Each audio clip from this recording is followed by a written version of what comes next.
रामायण की पौराणिक कथा के अनुसार रावण न केवल भगवान शिव का बड़ा भक्त हुआ, बल्कि वह इतना शक्तिशाली था कि एक बार उसने पूरे कैलाश पर्वत को ही उठा लिया था। फिर माता सीता के स्वयंवर के धनुष को वह क्यों नहीं उठा पाया, जबकि वह धनुष भी भगवान शिव का था। आज इस राज से पर्दा उठाएंगे इस वीडियो के माध्यम से। अगर आप इस कथा को अच्छे से जानना और समझना चाहते हैं तो इस वीडियो को अंत तक देखें। और हाँ, अगर आप इस चैनल पर नए हैं तो इसे सब्सक्राइब करना बिल्कुल ना भूलें। अब बढ़ते हैं कथा की ओर।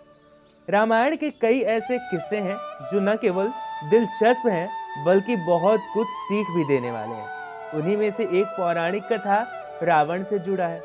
कहा जाता है रावण ने एक बार कैलाश पर्वत तक को उठा लिया था और वह भगवान शिव के एक बड़े और शक्तिशाली भक्त के रूप में भी जाना जाता था। इसके लिए कुछ भी कर पाना असंभव नहीं था। लेकिन जब माता सीता का स्वयंवर हुआ तो उसमें रावण को भी आमंत्रण मिला, लेकिन वहां भगवान शिव के धनुष को वह नहीं उठा पाया। लेकिन क्यों? दरअसल माता सीता के स्वयंवर में जो धनुष रखा गया था उसका नाम था पिनाक।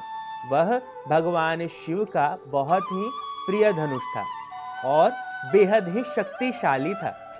कहते हैं कि इस धनुष को भगवान शिव ने स्वयं अपने हाथों से बनाया था। जब भगवान शिव इस धनुष की प्रत्यंचा चढ़ाते थे तब उनकी एक ही टंकार से बादल फट जाते थे, पर्वत हिलने लगते थे। इस धनुष के एक ही तीर से भगवान शिव ने त्रिपुरासुर की तीनों नगरियों को ध्वस्त कर दिया था। कथाओं के अनुसार बाद में इस धनुष को देवराज इंद्र को सौंप दिया गया और आगे चलकर इंद्र ने इसे राजा जनक के पूर्वज देवराज को दे दिया। तभी से यह धनुष राजा जनक के पास सुरक्षित थी। एक समय की बात है जब अचानक बाल्यावस्था में देवी सीता ने उस धनुष को खेल खेल में उठा लिया था। तभी उसे देखकर राजा जनक ने यह तय किया कि जब उनकी पुत्री इस शक्तिशाली धनुष को उठाने का सामर्थ्य रखती है तो वह उन्हीं से सीता का विवाह करेंगे जो इस शक्तिशाली धनुष को उठाकर इस पर प्रत्यंचा चढ़ा सकेगा।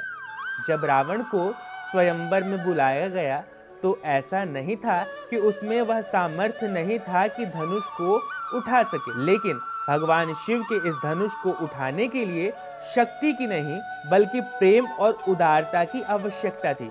जब रावण इसको उठाने के लिए आया तो उसके मन में बेहद ही अहंकार था। उसने न तो उस धनुष को सम्मान पूर्वक देखा, न ही इसके बारे में कोई मंशा रखी।